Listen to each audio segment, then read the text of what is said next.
নমস্কাৰ মোৰ মৰমৰ ছাত্ৰ ছাত্ৰী আজি মই তোমালোকক ইংৰাজী টেন্সৰ ভাগবোৰৰ ভিতৰত থকা প্ৰেজেন্ট ইনডিফিনিট টেন্সৰ বিষয়ে এইটো ভিডিঅ'ত শিকাম। টেন্স মানে হৈছে অসমীয়াত কাল বা সময়, অৰ্থাৎ টেন্সক প্ৰধানত তিনিটা ভাগত ভাগ কৰা হৈছে: প্ৰেজেন্ট টেন্স, পাষ্ট টেন্স আৰু ফিউচাৰ টেন্স। প্ৰেজেন্ট টেন্সৰ প্ৰথম ভাগটো হৈছে প্ৰেজেন্ট ইনডিফিনিট টেন্স, অৰ্থাৎ এইটোৰ বিষয়ে আজি শিকিম। অৰ্থাৎ প্ৰেজেন্ট ইনডিফিনিট টেন্স মানে হৈছে নিত্য বৰ্তমান কাল, অৰ্থাৎ যেতিয়া সাধাৰণভাৱে কোনো এটা কাম কৰা বা হোৱা বুজায় তাকে প্ৰেজেন্ট ইনডিফিনিট, অৰ্থাৎ শ্বৰ্ট ফৰ্ম লিখিছোঁ এইটো যে ইনডিফিনিট টেন্স বুলি কোৱা হয়। উদাহৰণ হিচাপে মই ভাত খাওঁ, তাৰপাছত যে মই বজাৰলৈ যাওঁ, মই স্কুললৈ যাওঁ, এনেবোৰ বাক্য প্ৰেজেন্ট ইনডিফিনিট টেন্সত ধৰা হয়। ঠিক এনেদৰে ইয়াৰ এটা গঠন প্ৰণালী আছে, অৰ্থাৎ প্ৰেজেন্ট ইনডিফিনিট টেন্সৰ এটা গঠন প্ৰণালী আছে। অৰ্থাৎ গঠন প্ৰণালীটো হ'ল subject plus verb plus object. Asomiya বাক্যবোৰৰ ইংৰাজীত লিখিবলৈ হ'লে আমি এইটো ফৰ্মুলাৰে লিখিব লাগিব, অৰ্থাৎ subject plus verb plus object. অৰ্থাৎ ইয়াত আছে মই ভাত খাওঁ, যেনে ইয়াত ছাবজেক্ট অৰ্থাৎ ছাবজেক্ট হ'ল যিজনে কামটো কৰে, অৰ্থাৎ মই। ইয়াত ময়ৰ অৰ্থ যেনে আইটো হ'ব ছাবজেক্ট আই। তাৰপাছত ভাৰ্ব মানে কোনটো, অৰ্থাৎ ভাৰ্ব যিটো শব্দই কাম কৰা বুজায়, অৰ্থাৎ ইয়াত খাওঁ মানে ইংৰাজীত খোৱাক ভাৰ্ব বুলি ক'ব, কাৰণ এইটো কাম কৰা বুজাইছে। যেনে খোৱাৰ ইংৰাজী হৈছে ইট, অৰ্থাৎ আই ইট। তাৰপাছত অবজেক্টটো হ'ব ভাত, অৰ্থাৎ আই ইট ভাতৰ ইংৰাজী ৰাইচ, অৰ্থাৎ আই ইট ৰাইচ। মনত ৰাখিবলগীয়া যে অৰ্থাৎ অসমীয়াটো কওঁতে অৰ্থাৎ মই ভাত খাওঁ আৰু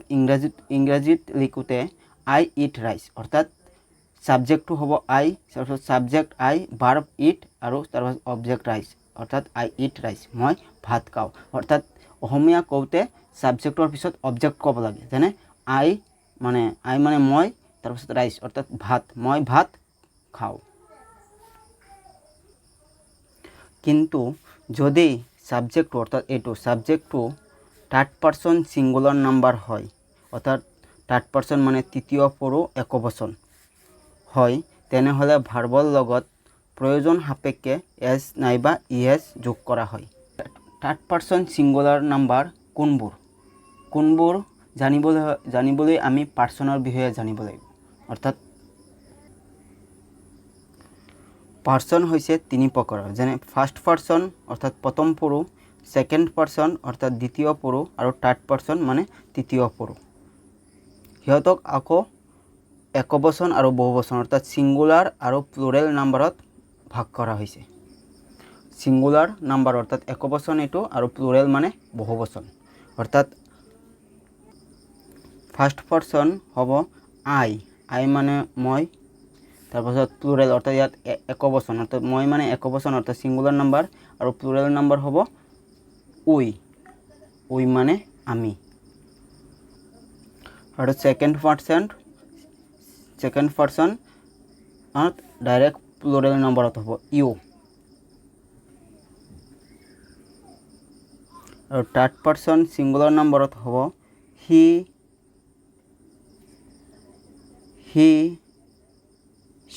she, it, মানুহৰ নাম যেনে ৰাম, যদু এনেদৰে। আৰু থাৰ্ড পাৰ্চন প্লুৰেল নাম্বাৰ হ'ব দে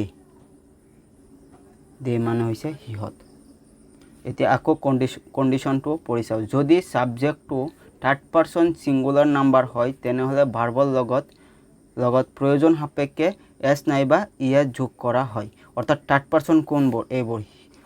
হি, she, it অৰ্থাৎ মানুহৰ নাম যেনে ৰাম, যদু। মন কৰিবলগীয়া আই, উই আৰু ইউৰ বাহিৰে আন যিকোনো ছাবজেক্টেই থাৰ্ড পাৰ্চন হয়, অৰ্থাৎ ছিংগুলাৰ নাম্বাৰ। সংখ্যাত এটা হ'লে একবচন আৰু এটাতকৈ বেছি হ'লে বহুবচন। আই গো অৰ্থাৎ ঘৰ লগত এছ বা ইএছ নালাগে, কাৰণ এইটো ফাৰ্ষ্ট পাৰ্চন অৰ্থাৎ কোনবোৰৰ লগত লাগে থাৰ্ড পাৰ্চন ছিংগুলাৰ লগত মনত ৰাখিলোঁ অৰ্থাৎ আই গ' মানে মই যাওঁ উই গ' মানে আমি যাওঁ তাৰপাছত ইউ গ' মানে তুমি যোৱা আৰু দে গ' মানে সিহঁত যায় অৰ্থাৎ হি চি ইট অৰ্থাৎ আৰু মানুহৰ নাম থাকিলে ভাৰ্বটোৰ লগত গোছ অৰ্থাৎ ইএছ যোগ হ'ব ইয়াত ভায়েল আছে কাৰণে ইএছ আৰু ভায়েল নাথাকিলে অনলি এছ মনত ৰাখিলেই হ'ল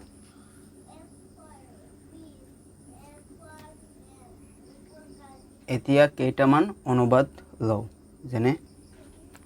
ৰাম পঞ্চম শ্ৰেণীত পঢ়ে তাৰপিছত আৰু এটা আমি ক্ৰিকেট খেলোঁ অৰ্থাৎ এইটো অনুবাদ ইংৰাজীলৈ লিখোঁতে আমি এইটো মনত ৰাখিব অৰ্থাৎ গঠন প্ৰণালীটো মনত ৰাখিব লাগিব অৰ্থাৎ subject plus verb plus object অৰ্থাৎ ছাবজেক্ট ইয়াত কোনটো হ'ব ৰাম লাগিব ৰাম তাৰপাছত ভাৰ্ব ইয়াত ভাৰ্ব কোনটো অৰ্থাৎ পঞ্চমটো এইটো ভাৰ্ব হ'বই নোৱাৰে অৰ্থাৎ কাম কৰা বুজোৱা নাই শ্ৰেণীত এইটোও হ'ব নোৱাৰে অৰ্থাৎ পঢ়ে অৰ্থাৎ পঢ়াটো ভাৰ্ব অৰ্থাৎ ৰাম ৰিড মানে হৈছে পঢ়া ৰিড অৰ্থাৎ এইটো থাৰ্ড পাৰ্চন ছিংগুলাৰ নাম্বাৰ অৰ্থাৎ third person singular number Ram যেনে মানুহৰ নাম থাকিলে অৰ্থাৎ থাৰ্ড পাৰ্চন ছিংগুলাৰ নাম্বাৰ হোৱাৰ কাৰণে এছ বা ইএছ যোগ হ'ব অৰ্থাৎ ৰিডৰ লগত এছ যোগ হ'ব ইয়াত কনচনেণ্ট আছে কাৰণে ইয়াত ইএছ যোগ ৰাম ৰিডছ ইন অৰ্থাৎ ইন মানে হৈছে অৰ্থাৎ ত ইয়াত ত আছে কাৰণে তটো অৰ্থাৎ ইন পঞ্চম শ্ৰেণীত অৰ্থাৎ ৰিডছ ইন ক্লাছ মানে শ্ৰেণী আৰু পঞ্চম মানে 5 অৰ্থাৎ ৰাম ৰিডছ ইন ক্লাছ 5 অৰ্থাৎ ৰাম পঞ্চম শ্ৰেণীত পঢ়ে ঠিক এনেদৰে আমি লিখিব লাগিব এতিয়া 2 নম্বৰটো চাওঁ আমি ক্ৰিকেট খেলোঁ অৰ্থাৎ ইয়াত ছাবজেক্টটো হ'ব আমি অৰ্থাৎ ইংৰাজীটো উই তাৰপাছত ভাৰ্ব হ'ব খেলোঁ খেলা মানে প্লে অৰ্থাৎ উই প্লে ইয়াত এছ বা ইএছ যোগ নহয় কাৰণ এইটো প্লুৰেল নাম্বাৰ অৰ্থাৎ ফাৰ্ষ্ট পাৰ্চন প্লুৰেল নাম্বাৰ সেইকাৰণে ইয়াৰ লগত এছ বা ইএছ যোগ নহয় অৰ্থাৎ উই প্লে ক্ৰিকেট অৰ্থাৎ ক্ৰিকেট মানে ক্ৰিকেটেই অৰ্থাৎ ক্ৰিকেট আমি উই প্লে ক্ৰিকেট অৰ্থাৎ অসমীয়া কওঁতে ছাবজেক্ট প্লাছ অবজেক্ট আহি যাব তাৰপাছত ভাৰ্ব অৰ্থাৎ ছাবজেক্টটো হ'ব উই অৰ্থাৎ আমি তাৰপিছত অবজেক্টটো হ'ব ক্ৰিকেট অৰ্থাৎ আমি ক্ৰিকেট খেলোঁ ঠিক এনেদৰে অনুবাদবোৰ কৰিব লাগিব 3 নম্বৰটো তাই গান গায় অৰ্থাৎ ইয়াত ছাবজেক্টটো হ'ব সি মানে হৈছে তাই অৰ্থাৎ তাৰপাছত গান গায় গোৱা মানে হৈছে সিং অৰ্থাৎ সি সিং মানে গোৱা অৰ্থাৎ সি সিং এছ এটা যোগ হ'ব কাৰণ এইটো থাৰ্ড পাৰ্চন ছিংগুলাৰ নাম্বাৰ অৰ্থাৎ সি থাকিলে ভাৰ্বৰ লগত এছ বা ইএছ যোগ হয় অৰ্থাৎ ইয়াত কনচনেণ্ট আছে কাৰণে এছ অনলি এছ অৰ্থাৎ সি সিংছ সং মানে আমি জানো গান অৰ্থাৎ সি সিংছ সং মানে তাই গান গায় আৰু এটা উদাহৰণ যেনে তুমি ইয়ালৈ আহা অৰ্থাৎ তুমি ইংৰাজী হৈছে ইউ তাৰপিছত ভাৰ্ব অৰ্থাৎ আহা এইটো ভাৰ্ব বুজাইছে অৰ্থাৎ ইউ আহা মানে কাম অৰ্থাৎ ইউ কাম আৰু ইয়ালৈ মানে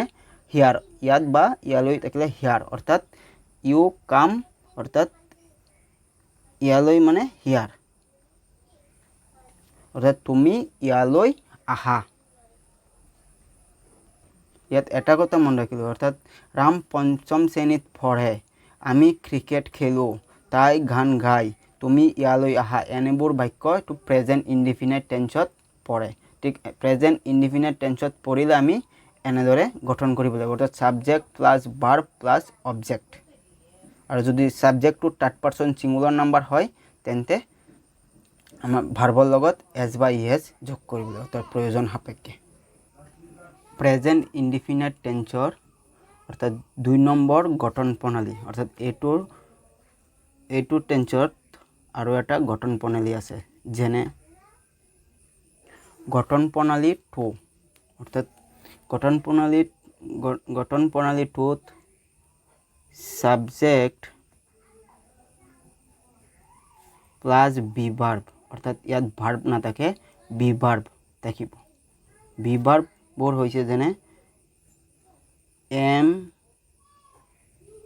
ইজ আৰ আৰু প্লাস অবজেক্ট।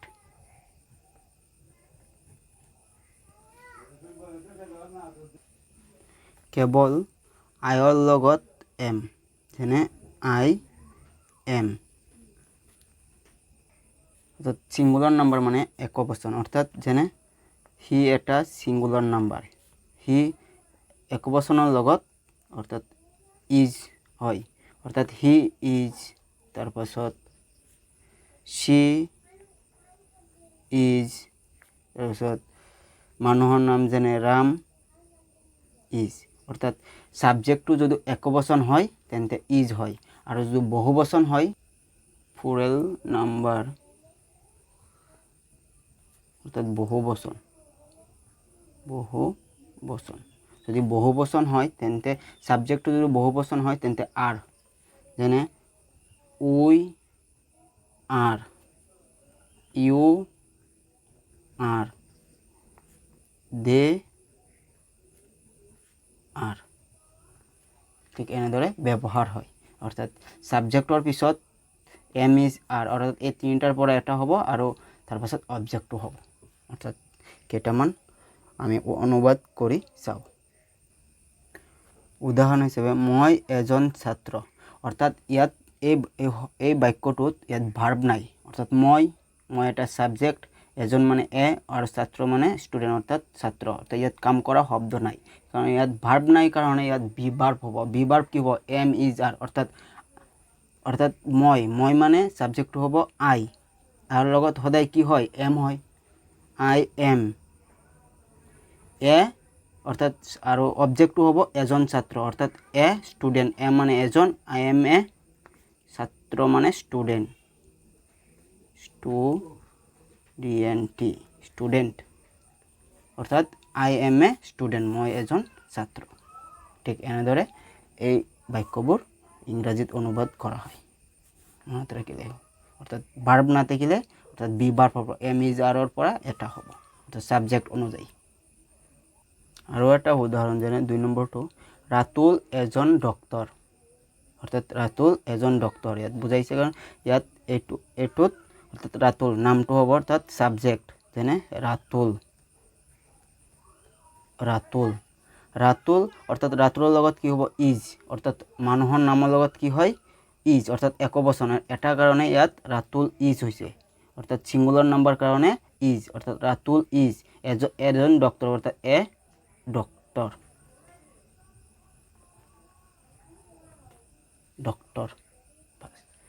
আৰু এটা উদাহৰণ যেনে 3 নম্বৰটো অৰ্থাৎ সিহঁত খেতিয়ক ইয়াত ভাৰ্ব নাই অৰ্থাৎ খেতিয়ক ইয়াত কোনো কাম কৰা বুজা নাই, খেতিয়ক হে এইটো কোনো কাম কৰা ওয়াৰ্ড নাই আৰু সিহঁতটো সিহঁতহে কাৰণে ওয়াৰ্ড নাই কাৰণে এইটো গঠন প্ৰণালী টুটো হ'ব। অৰ্থাৎ গঠন প্ৰণালী টুটো আমাৰ মনত ৰাখিব লাগিব যেনে গঠন প্ৰণালী টুটো হ'ল সাবজেক্ট প্লাস বি ভাৰ্ব কোনবোৰ অৰ্থাৎ am is are plus object অৰ্থাৎ ইয়াত সাবজেক্টটো হ'ব কি সিহঁত মানে হৈছে দে আৰু বি ভাৰ্ব কি হ'ব দেৰ লগত বহুবচন আছে অৰ্থাৎ বহুবচন থকাৰ কাৰণে আৰ, দে আৰ খেতিয়ক মানে ফাৰ্মাৰ, সিহঁত খেতিয়ক। অৰ্থাৎ মই এজন ছাত্ৰ, ৰাতুল এজন ডক্তৰ, সিহঁত খেতিয়ক এনেধৰণৰ বাক্য থাকিলে আমি এনেদৰে লিখিব লাগিব, ইংৰাজীত এনেদৰে লিখিব লাগিব অৰ্থাৎ গঠন প্ৰণালীটো মনত ৰাখিব লাগিব। আকৌ অভ্যাগত কাম অৰ্থাৎ ইংৰাজীত হেবিচুৱেল একশ্যন বুলি কয় এনেবোৰ বাক্য অৰ্থাৎ প্ৰকাশ কৰিবলৈ প্ৰেজেণ্ট ইনডিফিনিট টেন্সৰ ব্যৱহাৰ হয়। মনত ৰাখিবলগীয়া অৰ্থাৎ কি অভ্যাগত কাম থাকিলে হেবিচুৱেল একশ্যন ইংৰাজীত থাকিলে আমাৰ প্ৰেজেণ্ট ইনডিফিনিট টেন্সৰ ব্যৱহাৰ হয়। অৰ্থাৎ মন কৰিবলগীয়া যে অভ্যাগত কামৰ বাক্যত কিছুমান শব্দ ব্যৱহাৰ হয়। সেই শব্দবোৰ যেনে অলৱেজ অলৱেজ মানে সদায় অসমীয়া অৰ্থটো সদায় এভৰিডে মানে প্ৰতিদিন এভৰি উইক মানে প্ৰতি সপ্তাহ এভৰি মান্থ মানে প্ৰতি মাহ এভৰি ইয়াৰ মানে প্ৰতি বছৰ ইউজুৱেলি মানে সচৰাচৰ জেনেৰেলি মানে সাধাৰণতে ৰেগুলাৰলি মানে নিয়মিতভাৱে ফ্ৰিকুৱেণ্টলি মানে ঘনাই অফেন মানে প্ৰায়ে টুডে মানে আজি অৰ্থাৎ অসমীয়া বাক্যত যদি এইবোৰ শব্দ থাকে তেন্তে আমি এই বাক্যটো প্ৰেজেণ্ট ইনডিফিনাইট টেন্সত লিখিব লাগিব মনত ৰাখিলেই হ'ল উদাহৰণ হিচাপে অৰ্থাৎ মই সদায় স্কুললৈ যাওঁ অৰ্থাৎ সদায় আছে ইয়াত সদায় আছে কাৰণ এইটো প্ৰেজেণ্ট ইনডিফিনাইট টেন্সত লিখিব লাগিব অৰ্থাৎ গঠন প্ৰণালীটো আমি জানো অৰ্থাৎ ছাবজেক্ট এইটো আই অৰ্থাৎ সদায়টো অৰ্থাৎ ছাবজেক্টৰ পিছত হয় অৰ্থাৎ আই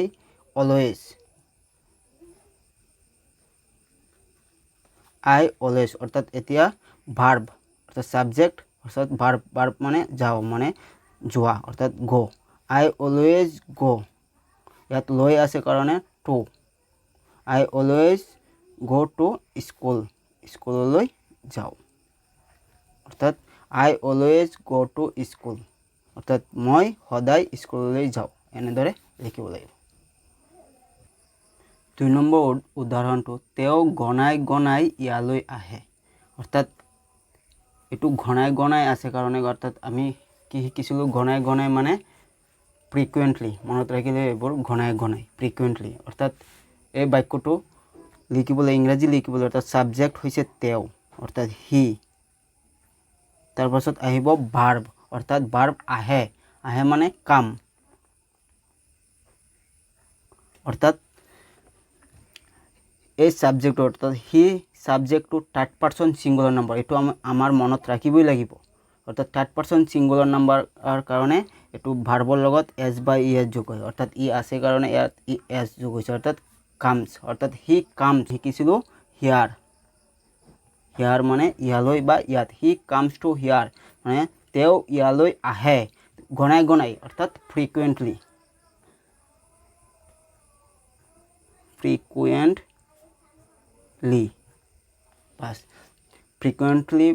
স্পেলিংটো অৰ্থাৎ বানানটো মনত ৰাখিবা হি কামছ টু হিয়াৰ ফ্ৰিকুৱেণ্টলি অৰ্থাৎ তেওঁ ঘনাই ইয়ালৈ আহে অৰ্থাৎ 3 নম্বৰ উদাহৰণটো যেনে আমি প্ৰতি বছৰে ইয়াত প্ৰতি বছৰ আছে কাৰণে আমি এইটো ডাইৰেক্টলি আমি মানে প্ৰেজেণ্ট ইনডিফিনাইট টেন্সত আছে বুলি গম পাওঁ যে আমি প্ৰতি বছৰে চিৰিয়াখানালৈ ভ্ৰমণ কৰোঁ অৰ্থাৎ আমি ছাবজেক্টটো হ'ব কি আমি উই মানে হৈছে আমি অৰ্থাৎ ভ্ৰমণ কৰা মানে হৈছে ভিজিট তেতিয়াহ'লে উই ভিজিট অৰ্থাৎ চিৰিয়াখানালৈ থকাৰ বাবে উই ভিজিট টু চিৰিয়াখানা মানে জো অৰ্থাৎ জো অৰ্থাৎ উই ভিজিট টু জো তাৰপিছত প্ৰতি বছৰে মানে আমি শিকিছোঁ যে এভৰি ইয়াৰ মানে প্ৰতি বছৰ মানে উই ভিজিট টু জো এভৰি ইয়াৰ অৰ্থাৎ আমি প্ৰতি বছৰে চিৰিয়াখানালৈ ভ্ৰমণ কৰোঁ আকৌ অৰ্থাৎ চিৰসত্য ঘটনা অৰ্থাৎ ইংৰাজীত ইউনিভাৰ্চেল ট্ৰুথ বুলি কোৱা হয় চিৰসত্য ঘটনা প্ৰকাশ কৰিবলৈ প্ৰেজেণ্ট ইনডিফিনাইট টেন্সৰ ব্যৱহাৰ কৰা হয় অৰ্থাৎ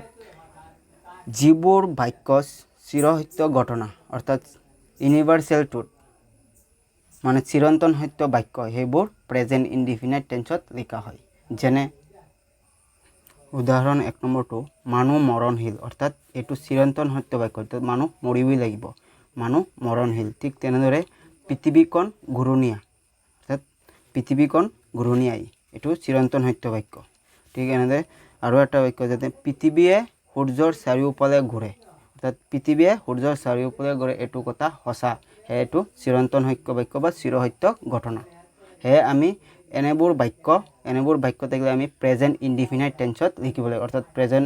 প্ৰেজেন্ট ইনডিফিনাইট টেন্সৰ দুটা গঠন প্ৰণালী আছে, এই গঠন প্ৰণালী দুটা ব্যৱহাৰ কৰি এইবোৰ বাক্য লিখিব লাগিব। অৰ্থাৎ ইয়াত ছাবজেক্টটো হ'ব মেন, মানুহ মানে মেন, অৰ্থাৎ ছাবজেক্টটো হ'ব মেন। ইয়াত ভাৰ্ব নাই, এইকাৰণে ইয়াত ভি ভাৰ্ব হ'ব, অৰ্থাৎ মেন ইজ একবচন থকাৰ বাবে মেন ইজ মৰণশীল মানে মৰ্টেল, অৰ্থাৎ মেন ইজ মৰ্টেল মানে মানুহ মৰণশীল। ঠিক তেনেদৰে পৃথিৱীখন ঘূৰণীয়া, অৰ্থাৎ এইটো পৃথিৱী মানে আৰ্থ, মানে দ্য আৰ্থ মানে পৃথিৱী, অৰ্থাৎ দ্য আৰ্থ, অৰ্থাৎ দ্য লগোৱাৰ কাৰণটো হ'ল কণ আছে, অৰ্থাৎ কণ টু জন এনেকুৱা থাকিলে শব্দৰ পিছত এনেকৈ দা লগোৱাব লাগে, বা পৃথিৱীখন একনেই আছে বা এটা বস্তু থাকিলে অৰ্থাৎ দা লগোৱা হয় সন্মুখত। দ্য আৰ্থ তাৰপাছত ইয়াত ভাৰ্ব নাই, এইটো ঘূৰণীয়া, অৰ্থাৎ ভাৰ্ব নাই কাৰণে এখন আছে কাৰণে এইটো ইজ, অৰ্থাৎ দ্য আৰ্থ, অৰ্থাৎ be verb is, the earth is ঘূৰণীয়া মানে ৰাউণ্ড, ROUND ৰাউণ্ড, অৰ্থাৎ দ্য আৰ্থ ইজ ৰাউণ্ড, অৰ্থাৎ পৃথিৱীখন ঘূৰণীয়া। এনেদৰে আমি বাক্যবোৰ লিখিব লাগিব। তাৰ পাছৰ উদাহৰণটো চাওঁ। ইয়াৰ ছাবজেক্টটো হ'ব পৃথিৱী, দ্য আৰ্থ মানে পৃথিৱী, আমি ওপৰৰ বাক্যটোত আমি শিকিছোঁ দ্য আৰ্থ। তাৰপাছত ইয়াত ভাৰ্ব আছে, অৰ্থাৎ ঘূৰে, ঠিক ইয়াৰ ইংৰাজী হ'ব মুভ, অৰ্থাৎ দ্য আৰ্থ এইটো থাৰ্ড পাৰ্চন ছিংগুলাৰ নাম্বাৰ, অৰ্থাৎ ছিংগুলাৰ নাম্বাৰ হোৱাৰ কাৰণে ভাৰ্বৰ লগত অৰ্থাৎ মুভ মানে ঘূৰা, ঠিক মুভৰ লগত এছ এটা যোগ হ'ব, অৰ্থাৎ দ্য আৰ্থ মুভছ চাৰিওফালে, অৰ্থাৎ ৰাউণ্ড দ্য ছান, অৰ্থাৎ সূৰ্য, দ্য ছান মানে সূৰ্য, দ্য ছান।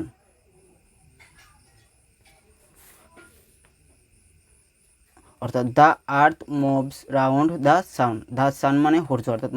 মনত ৰাখিলে হ'ল দ্য আৰ্থ, অৰ্থাৎ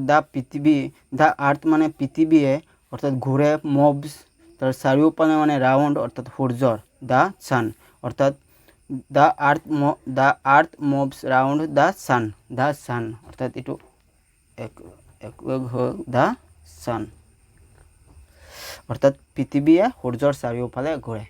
এনেধৰণৰ বাক্যবোৰ অৰ্থাৎ চিৰসত্য ঘটনাবোৰ এনেদৰে লিখিব লাগে, অৰ্থাৎ এইটো প্ৰেজেন্ট ইনডিফিনাইট টেন্সত পৰে, মনত ৰাখিলেই হ'ল। আকৌ 4টামান মই উদাহৰণ লৈ আহিছোঁ, অৰ্থাৎ এটা প্ৰত্যেকটাৰে এটা অৰ্থাৎ বাক্য লৈ আহিছোঁ। যেনে বাছখন প্ৰতিদিনে গুৱাহাটীলৈ যায়, অৰ্থাৎ প্ৰতিদিন, অৰ্থাৎ হেবিচুৱেল একশ্যন বাক্য, এইটো হেবিচুৱেল একশ্যন, অৰ্থাৎ অভ্যাসগত কাম। অৰ্থাৎ ইয়াত হ'ব যে বাছখন, দ্য বাছ ছিংগুলাৰ নম্বৰ, অৰ্থাৎ ছাবজেক্টটো থাৰ্ড পাৰ্চন, অৰ্থাৎ ছিংগুলাৰ নম্বৰ হোৱাৰ কাৰণে অৰ্থাৎ যায়, অৰ্থাৎ দ্য বাছ ইয়াত হ'ব যোৱা, অৰ্থাৎ গ'ৰ লগত এছ বা ইএছ যোগ হোৱাৰ কাৰণটো হ'ল এইটো দ্য বাছ, অৰ্থাৎ থাৰ্ড পাৰ্চন ছিংগুলাৰ নম্বৰ আছে, অৰ্থাৎ বাছখন এটা আছে, সেইকাৰণে ইয়াৰ লগত ইএছ যোগ হ'ব, অৰ্থাৎ দ্য বাছ গোজ টু মানে লৈ, অৰ্থাৎ টু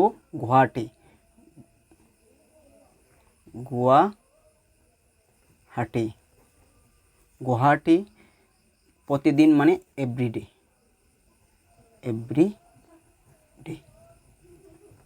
অৰ্থাৎ the bus goes to Guwahati everyday মানে বাছখন প্ৰতিদিনে গুৱাহাটীলৈ যায়। ঠিক তেনেদৰে মীনা এজনী গায়িকা, অৰ্থাৎ ইয়াত ভাৰ্ব নাই, অৰ্থাৎ ক্ৰিয়া নাই, ভাৰ্ব মানে ক্ৰিয়া, অৰ্থাৎ ক্ৰিয়া শব্দটো নাই, এইকাৰণে এইটো আমাৰ মনত ৰাখিব লাগিব যে subject plus be verb plus object, অৰ্থাৎ এইটো ছাবজেক্ট প্লাছ বি ভাৰ্ব অৰ্থাৎ এম ইজ আৰৰ পৰা এটা হ'ব বি ভাৰ্ব প্লাস অবজেক্ট অৰ্থাৎ সাবজেক্টটো হ'ব মিনা মিনা মিনা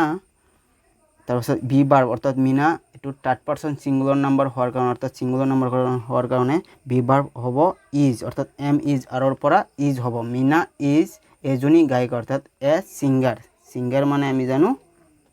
গায়ক অৰ্থাৎ ছোৱালী ইয়াৰ ছোৱালী বুজাইছে কাৰণে অৰ্থাৎ মহিলা বা ছোৱালী বুজোৱাৰ কাৰণে হ'ল সিঙ্গার ই গায়িকা ঠিক আছে মিনা ইজ এ সিঙ্গার অর্থাৎ মিনা এজনী গায়িকা ঠিক তেনেদৰে কাউৰী কলা অৰ্থাৎ এটো চিৰসত্য বাক্য অৰ্থাৎ চিৰন্তন সত্য বাক্য কাৰণে এটো ক্ৰ মানে কাউৰী দা ক্ৰ কলা অৰ্থাৎ ইয়াত ভাৰ্ব নাই কাৰণে এটো সাবজেক্ট প্লাস বি ভাৰ্ব অৰ্থাৎ এম ইজ আৰৰ পৰা এটা আৰু অবজেক্ট অৰ্থাৎ দা ক্ৰ ইজ কলা কলা মানে ব্ল্যাক দা কাউৰী কলা ঠিক তেনেদৰে আমি ফুটবল খেলোঁ অৰ্থাৎ আমি ফুটবল খেলোঁ অৰ্থাৎ এটো সাধাৰণভাৱে কাম কৰা বুজাইছে অৰ্থাৎ খেলোঁ কেতিয়া খেলোঁ ইয়াৰ উল্লেখ নাই কাৰণে এটো প্ৰেজেন্ট ইনডিফিনাইট টেন্স অৰ্থাৎ অনিশ্চিতভাৱে এটো বাক্যটো অনিশ্চিত অৰ্থাৎ নিশ্চিত নাই কোনটো টাইমত খেলে বা কোনটো সময়ত এই কাৰণে এটো প্ৰেজেন্ট ইনডিফিনাইট টেন্সত হ'ব যে আমি ফুটবল খেলোঁ অৰ্থাৎ subject plus verb plus object অৰ্থাৎ ভাৰ্ব আছে কাৰণে প্ৰথম গঠন প্ৰণালীটো হ'ব অৰ্থাৎ গঠন প্ৰণালী প্ৰথমটো হ'ব উই সাবজেক্ট উই অর্থাৎ ভার্ব তার পাছত ভার্ব আহিব লাগিব অর্থাৎ খেলো উই প্লে ফুটবল মানে ফুটবল আমি ফুটবল খেলো যেতিয়া আমি অনুবাদ চাম তেতিয়া আমাৰ চাব লাগিব যে বাক্যটো কোনটো টেন্সত পৰিছে যেনেদৰে আমি ফুটবল খেলো কাউৰী কলা এটো চিৰসত্য মিনা এজনী গায়িকা বাছখন প্ৰতিদিনে গুৱাহাটীলৈ যায় এনেবোৰ শব্দ অৰ্থাৎ আমি যি আজি শিকিলোঁ ঠিক ইয়াৰ ভিতৰত পৰিলে এটো প্ৰেজেন্ট ইনডিফিনাইট টেন্সত অৰ্থাৎ গঠন প্ৰণালী প্ৰথমটো হ'ব বা গঠন প্ৰণালীটো অৰ্থাৎ subject plus verb plus object এটো গঠনেৰে কৰিব লাগিব নহলে সাবজেক্ট প্লাস বি ভাৰ্ব